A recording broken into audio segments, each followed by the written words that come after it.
Welcome to another episode of The Horrific Podcast. We're two musicians who used to play in a band together and share a passion for scary movies. Each week we pick a different horror movie and dissect it to figure out what it was trying to accomplish, how well it did, and maybe even some larger truths about why people watch horror movies in the first place. If you haven't seen the movie we're talking about, then don't worry. The first half of the episode will be pretty high level and spoiler free, and then we'll play a warning before we start talking about any major plot twists in the ending. Thanks for listening, and we hope you enjoy the episode. Well, here we are again. My favorite time of the day. 11:31 a.m. 11:31 a.m. on the dot. Yeah. So, The Others. Yeah. The Others. This movie made a ton of money. Did it really? Won a bunch of awards, yeah. Well, I mean, old Tommy Cruise was a producer of it. Oh, really? Yeah. It's the last one he did with his wife, Nicole Kidman, at the time. Huh. Well, that's interesting. Just gave away a fact. Nice. A little preview there. I like it. Son of a... Yeah. But so it was... It's weird for a horror movie to win awards. That is not a thing that generally happens. Yeah. But I feel like sometimes movies make that crossover a little bit, where there's like not anything super gory and it's like accessible, and then it does really, really well. Like we talked in the last episode on The Descent about like Silence of the Lambs kind of being like that, like good for a general audience. And I felt like this movie kind of fell in that same vein. Yeah, definitely. This was wide appeal, mass appeal, which makes sense, for how much they made. Yeah.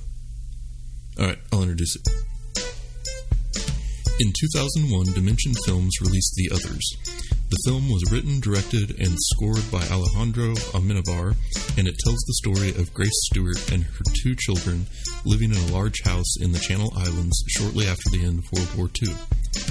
After hiring 3 new servants, a number of creepy and unexplained things begin to happen around the house. The daughter, Anne, claims to be able to see other people, and Grace must try to figure out what's going on and how to stop it. The Others was made on a budget of $17 million and brought in almost $210 million at the box office. This movie is not available to rent on Amazon, so you'll either have to commit to buying it or find some other place to stream it, and I'm a little mad. So, that was good. Are you done? Yep. I got some facts about this movie. Yeah, what'd you learn? So the disease that the children technically have is called... Gingivitis. Gingivitis is one. It's called xeroderma pigmentosum. It's the exact pronunciation. Yeah, that was great. Which basically is just like extreme sensitivity to sunlight. I've heard about like people have been allergic to sunlight. Mm-hmm. I think that happened to like my cousin, and like she's like super pale. Weird. Or something like that. Calling her out, don't care. That's the disease apparently that the kids have. So in the movie, the photograph album that Cole Kidman's character finds, and it's a whole bunch of dead people, basically. Yeah. That's like a legit thing. I actually read about this before the movie, and I think they kind of say in the movie, but you don't know what to believe. But that's like a legit thing that people did for some odd reason. Yeah. You photograph the deceased people. I guess it would have to be like 19th century kind of weirdness, but it's probably like that thing where it's like, we just got a camera, what can we take a picture of? Yeah. It's like, let's just take a picture of everything. Well, there's not much here. Take a picture of dead grandpa. Yeah. All dressed up. Yeah. Most were photographed like they were sleeping, but some were posed with, I don't know, it's just super strange. It's a real thing. Yeah. I don't know. So the last thing, the script was written, which I thought was kind of interesting because it reminded me. What was that other movie we watched that it reminded me of? The Orphanage? Yeah. It reminded me of The Orphanage.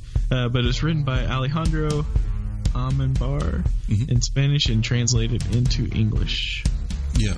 And I read something about it being like the first movie to win a bunch of like awards in Spain that didn't have any Spanish dialogue. Yeah. Yeah, I read the same thing. I wasn't able to like kind of verify that, so I was like, should I wait? But yeah, I read the exact same thing. But yeah, I thought that was interesting.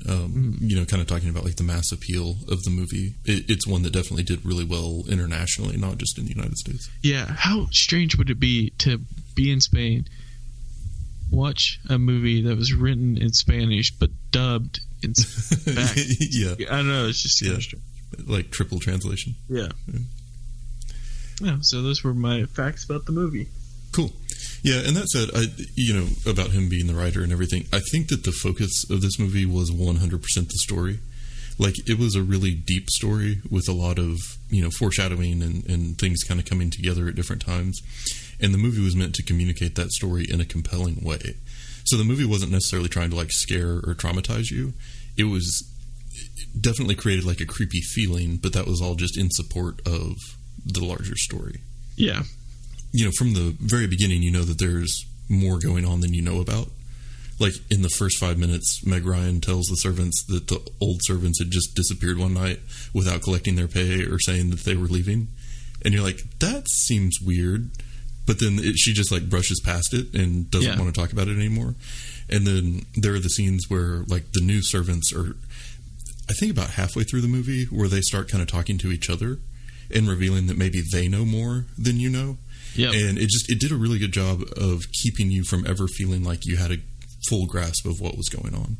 Yeah, I mean, I can't say what I was going to say, but yeah, they definitely turned the tables. And there was like a weird time frame for the movie. Like for me, I didn't know if this took place, all the events like took place day after day, or if it was like a week apart or what. Yeah, that's a good point. The time, because it was always sort of just that dark kind of gray outside. And and I thought they did a really good job of picking two extremely creepy children. Yes, for the actors. But they were good. Like, I was impressed with those kids. Yeah, for sure. Yeah, they're super weird, but they were like, I was very, very impressed with their acting. They were pretty perfect for the role, I thought. Yeah. So, let's see what else. Oh yeah, the music in this one I thought was strange.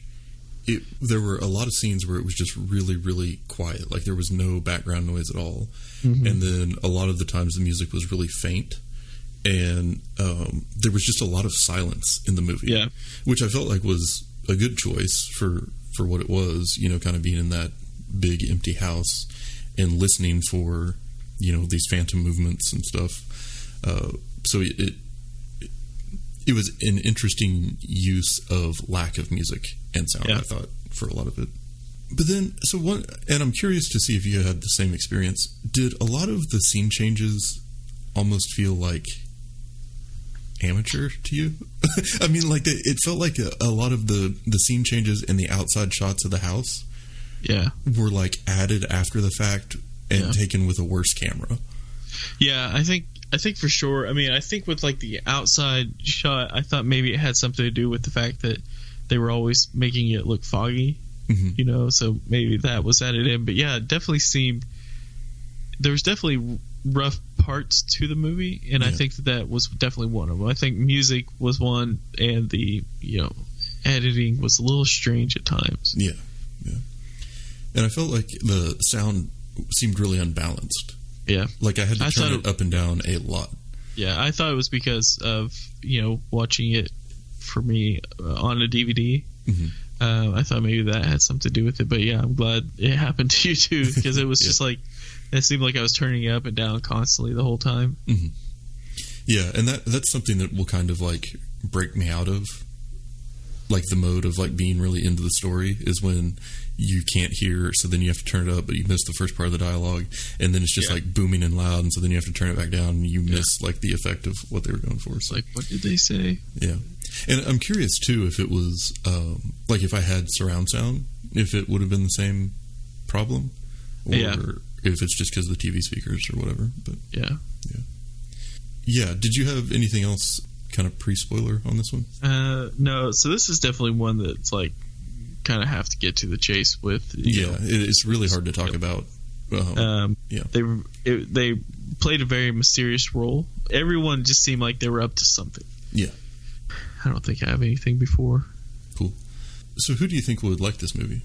Yeah, so this is like we kind of talked about. This is a mass appeal horror movie.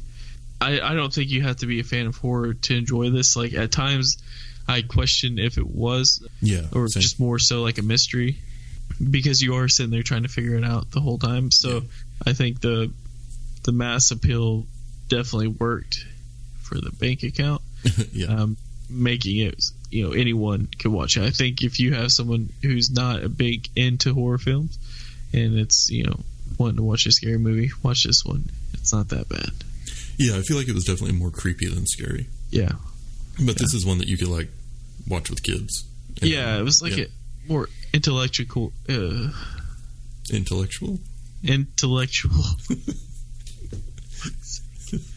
More intellectual. Fuck. Yeah, it's for the smart people, man. Yeah. Definitely. So it's meant to engage you more on the like trying to figure it out level, not on the make you scared level. So, yeah. Yep. Cool. Okay, well, let's play the spoiler warning and then get to the good stuff. Warning, warning, warning. Spoilers, spoilers, spoilers. This is your warning. Warning, warning, warning. Spoilers, spoilers, spoilers. This is your warning. It is not obvious enough. Warning, spoilers. Okay, so we're back. And before we get to our regularly scheduled programming, I got a couple things that I noticed about this one. Because we talked in the Descent episode about how like there are repeating patterns in horror movies. One thing that I've learned from watching these movies, don't have a storage room in your house with a bunch of stuff with white sheets over it. You're never going to have a good experience in that room. Mm-hmm. Yeah. Nothing good is going to come of it. Yeah. And honestly, if it's in storage, it's going to get dusty. You're going to have to clean it up before you use it for anything regardless. So the sheets really aren't helping you. Also, that's that much more often that you have to do laundry. If you own all of those sheets, then just keep them clean and then put them on the bed when it's time to change the sheets. It's dumb. You're going to get scared, and it's a terrible idea. If it's in a storage room and the door's shut, and if you got a good sill on your window, why do you even have to cover it up? Like, it's not like dust is going to get kicked up in there. Yeah. Yeah, no, I don't know how dust works, but I just wouldn't think. Yeah. Well, what you really got to watch out for is asbestos, because that stuff will kill you. You're damn right. Also, you hired help. Yeah. They could get in there and just dust it. That's a solid point, too. Yeah. I'll be damn, man. Yeah. Stop it. Let's stop this podcast. All right, I got another observation. Oh, God. Isn't it funny how in every horror movie, the previous owner of the house always leaves, like, their family photo albums and journals behind? Yes. Like, yeah, what? That's true. Have you ever moved into a house and been like, oh, here's someone's, like, dearest family possessions? No, people take stuff when they move. That's ridiculous. Yeah, the only thing I got was a bad roof and some broken outlets. Yeah. That's a good point, though. What was it, like one we just recently did was Nightmare on Elm Street 2. Mm-hmm. Where she left there. Yeah. That's exactly what I was thinking of. So, anyway, back to business. What did you love or hate about this movie? So I think for this, like, it really came together for me as it probably did everyone else at the end. Like, when it all kind of started to make sense. I did like the creepiness of the movie. Like, every time you leave a room and go into the next room, you have to lock the previous door. Yeah. I assumed they were doing that because they didn't want the kids to get sunlight on them. Like, if curtains were... Yeah. Yeah, it was just a way of, like, making sure that the kids didn't accidentally walk into a room that wasn't prepared for them. So, they also, like... I think they set the movie up really well. So, there was no electricity in the house because the Germans kept shutting it off. So they just learned to live without it, she said.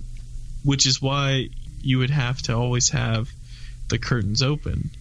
Well, with the kids, the curtains have to be shut. I mean, like, the arc of this story is the fact that Nicole came in, the kids, and the help are ghosts.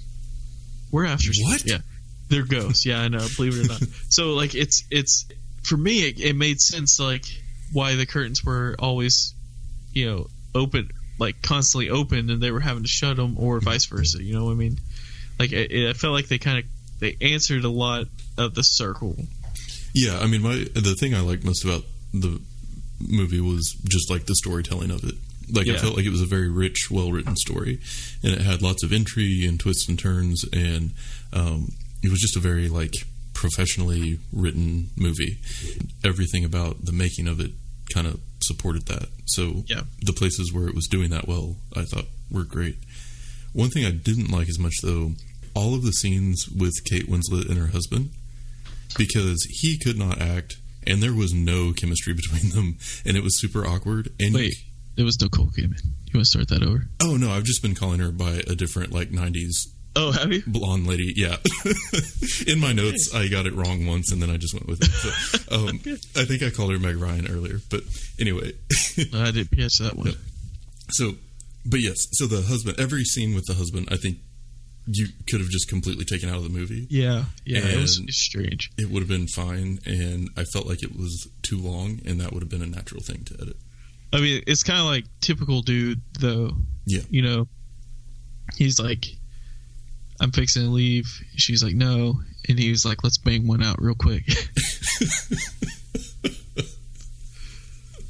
And then they did, and then he still left. Yeah. He's like a deadbeat dad. Yeah. It was very confusing. I don't think they had to do that. I don't think that they had to add him to it to make the story any better. Well, and the part that was weird to me about it, too, in light of the ending, so was, like, he a ghost, too? Yeah, I think that was the thing.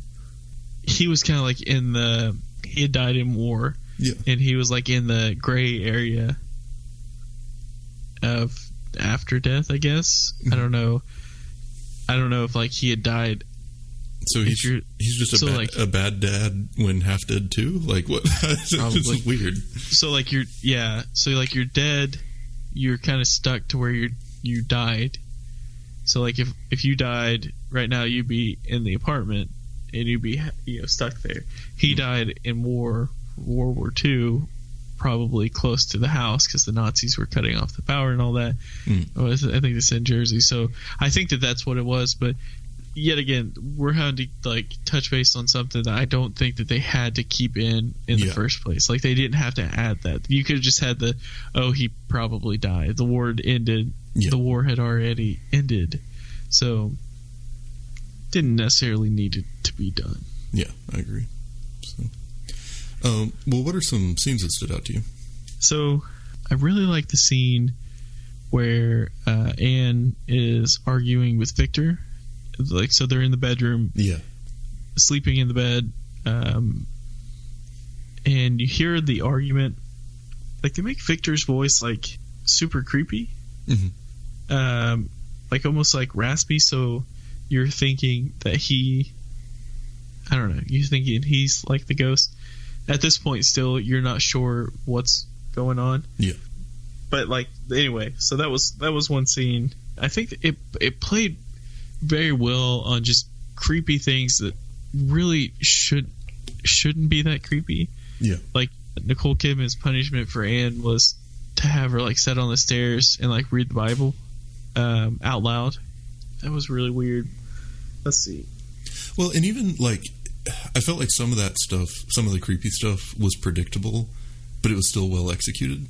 Mm-hmm. So like when the mom is getting mad that Lydia is making so much noise upstairs, and then she stands up to like go yell at her, and then she sees Lydia outside. Yeah. And so it's like, well, who's upstairs? And like you kind of knew that was coming, but just the way that they like shot it and pulled off the scene, I thought was still really good. Yeah. Another scene where Nicole Kidman's character like starts strangling the old lady who's in Anne's dress that she's wearing with like that was really creepy. And we've watched Insidious, which has like the woman in black. Yeah. It's so like you think like I don't know, you just kind of think it's a tie to that in a way, I guess. The old lady looks creepy sitting there, and then you realize it's Anne, and that whole thing kind of spirals out. Yeah. So, definitely enjoyed that. The scene where the kids discover the gravestones. Yeah. Dad comes, takes care of business. He leaves again. And before he leaves, Nicole Kidman, it seems like she's trying to kill Anne. It's an honest mistake. The kids decide to run away to go try to find their dad. It's nighttime. They can go outside. They go outside, discover the graves. The graves are the help that Nicole Kidman's crew hires. Yeah. And, like, Nicholas is, like, unsure what to do because Anne has kind of seemed like she's been the boy who cried wolf. Yeah. Kind of thing. So he's not sure what to do, and it makes it look like the help is the bad guys. That's what I really liked. Yeah. And I really liked how, like, she found the pictures of them dead, like, at the same time that the kids saw the grave.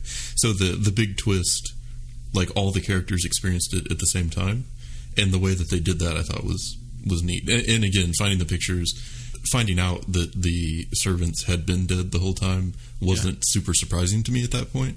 Yeah. But the way that they pulled it off and the way they did the grand reveal, I thought was good. Yeah, because with the graves, like, you didn't know if it was, because there's 3 graves, and so you didn't know if it was Nicole Kidman and the kids or if it was the help. But it was someone. I mean, this is, like we were kind of saying, this is definitely a mystery movie. Mm-hmm. And I like that they added integral parts throughout the whole film. Yeah. I think another one, which I'm kind of jumping all over the place. The movie starts with the help coming to the front door. She thinks that they are answering like a help wanted. Yeah. Help wanted thing that she filled out. And so she hired them. She's like really creepy. Like, there's very strict rules, like lock this door and do this and this and this. And then, like, I guess it was like a week later or however long, like, the letter comes back, or it's still in the mailbox. It didn't actually get sent. Mm-hmm. And she's like, how did you guys know we were hiring for help? And that's when it made it look like the help was, you knew that there was more going on at that point. Yeah. Well, and one thing that stood out to me, because I had started the movie while Sarah was out, and then she came home and she's like, oh, I actually want to see this. So then I restarted it. And one thing that stood out to me was towards the very beginning when the kids are talking about how mom went mad. That ends up being like the piece that unlocks everything for the rest of the movie. But it also kind of makes you second guess everything from that point forward, because you're wondering, is she crazy? Like, is this movement, is the sound, is this creepy stuff even happening, or is she just losing her mind? Right. And that, I thought, was a good element, and that was a good way to introduce that, because you see it almost as like a false tip-off.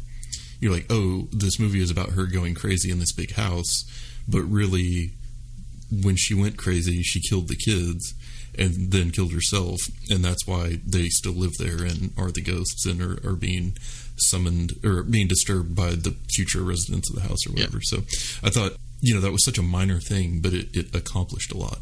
Yeah. I definitely liked the fact that you're seeing the haunting from the ghost's perspective. Yeah. And they're like unaware of it. That was a good twist. Yeah. So. One thing too, that a scene that stood out to me in not such a good way was something that I've realized I really don't like in TV shows and movies is talking about talking. So there's a scene where Anne's like, can I say something? And the mom's like, no, you can't. And Anne's like, why not? And like at any point in that 30-second exchange, if she had just said the thing she wanted to say, it would have been over. That's, I feel like typical written arguments. There. Yes. Yeah. Yeah. That's not like how a legit argument goes. No, absolutely not. But anyway. But yeah, so as far as like just the ending, I thought it was a really good twist, and I thought it really wrapped things up well, and it was a cool idea. Just the idea of that, like, multiple generations of ghosts in the house, and then that it turned out that Victor, I mean, if someone was being haunted, Victor was the one, I guess. Yeah. So, but yeah, like you said, seeing it from the ghost perspective, I thought was really cool. Yeah, it would have been interesting to, like, if they came out with like a follow-up to it, where like you see it from Victor's in that family's point of view. But I mean, basically, just a recap on this movie, like, you start off thinking that Nicole Kidman's gonna be haunted, then you slowly start to realize, thinking that the help that she hired is ghosts. And then you really realize that Nicole Kidman and the kids are the ones who are haunting unknowingly the family who's trying to move in. Yeah. And it's like, I just thought, like, I was very impressed with that. I was like, that's a cool concept right there. That's a very smart thing to do. Very intellectual. Yeah, it was a very unique way of telling a story that, the formula. It was an interesting twist on the formula of like a haunted house movie. Yeah. So, yeah.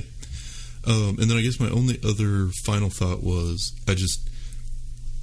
when I die, I want you to put me in a suit. Okay. Sit me in a rocking chair. Okay. And then take black and white pictures of me. Okay. And then I want you to take those pictures. Yeah. And put them in a photo album. And then I want you to leave that photo album in a closet in your house when you sell it. Okay. Under a white sheet. When I die, I want you to dress me up as Elvis. I want to be like in a rocking pose with a guitar, like I'm fixing to strum the hell out of that thing. Mm-hmm. And I want to be like put on like above your mantle. Also, I might just like have you over to my house like at Christmas time and just kill you, so then you have to stay in my house. And put me above your mantle? It's kind of packed with Christmas stuff. Wow, so, okay. Well, I'll see. I'll think about it. Maybe I could become like a seasonal decoration. like when there's not more compelling decor to put out. Exactly. It's like, well, it's April. Easter's over. Let's bring out Daniel. No, I mean, there's not too much to say about this movie, I guess, in retrospect, but I enjoyed it, though. I thought the last two movies that we did, this one and Descent, like I was very happy with both of them. Yeah. And maybe I was just in a better mood when I watched them, but there wasn't as many, cheesy things like with this in the others that some horror movies can fall in. Again, I agree completely. The only thing that stood out to me a little bit that could have done without were all the scenes with the husband. Like, I feel like had those been removed, I would really like the movie. But it just felt like it went on, and a lot of it would be hard to cut out pretty much anything else because everything kind of was leading to that story. Yeah. And the big twist at the end. But I feel like everything with the husband could have been eliminated and it would have been a better movie for it. Yeah. So, yeah. Yep. And again, I think this might be one that falls into that category of like, it's a better movie than it is a horror movie. Exactly. I don't know that, if this isn't a movie I'd put on at Halloween. No. So that's a perfect example right there. It's not a Halloween horror. Yeah. Movie. So this is like a mid-April movie. Yeah, exactly. Love it. Yeah. So I think we're good on the movie. What have you been listening to? So sometimes when I listen to music on Spotify, I go to like recommended artists and like I'll listen to a song there. And so I started out last week with Jason Isbell. Yeah. And I kind of went down the wormhole there because like he has influences. Yeah. And you wonder who those are. And I stumbled upon a guy by the name of Fred Eaglesmith. Okay. Ever heard of him? I have not. He's a folk style acoustic guitar playing. I would assume the lyrics actually mean something deeper than what they do, but that's just a guess. I don't know. But anyway, so I listened this week was Fred Smith. The album was called 6 Volts. The number 6, VOLTS, and one of like my new favorite songs, maybe of all time, is called Trucker Speed. Okay. So Fred Eaglesmith, 6 Volt. The song is called Trucker Speed. Guess I necessarily know how to explain it, but it's a very beautiful song with like kind of weird lyrics in a way. But he also has another song. I think the first song, the reason why I started listening was the song was called Katie. I was like, which it's also on that same album, 6 Volt. Mm-hmm. And I was like, listen to this. Maybe this is one I can send to my wife, get some extra bonus points. Mm-hmm. But the song basically is like about how his girl Katie cheated on him, and then he kills her. So I was like, can't send that to her. Yep. But anyway, like I recommend it. It reminded me. I'd be willing to bet that Will from Ockerville River knows, listens to this lyric wise, is an influence. So. Cool. I've been listening to the new All Get Out album. Oh yeah, a lot. It's called No Bouquet, and it makes me really happy. Does it? Yeah, with them, I think their album The Season is one that sort of entered that short list of albums that have a important place in my life. You know what I mean?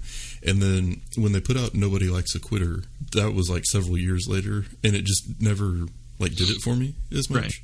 There are some good songs on it, but on the whole, it's not one that I just put on a lot. But this new one reminds me a lot of The Season, and it's a lot of the things I like about the band. And it's one where there aren't even really specific songs that I'm I want to play that one on repeat. It's I put the whole album on repeat, and that doesn't happen very often. So I would recommend that to other people. And they're kind of, I guess what I think of is typical indie rock. It's kind of that, a lot, they probably listen to pop punk and then kind of some screamo stuff, but then got way better at their instruments than the people that they were listening to for the most part. Nathan Hussey, the singer and songwriter, is a really, really good lyricist, and so the stuff he writes I like, and I think it's super good, so check it out. And that's it for today's episode. If you've listened this far, then thank you, and we hope you've enjoyed it. We're always looking for new ideas, so if you have any questions, comments, or movie suggestions, please send us an email at thehorrificpod@gmail.com, or feel free to comment on or message our Facebook page. Just search for The Horrific Podcast. Thanks for listening.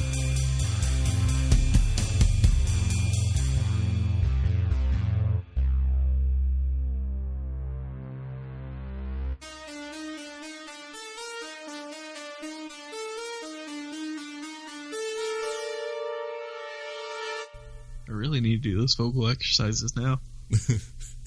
me. I just can't say it. I've still got that CD somewhere.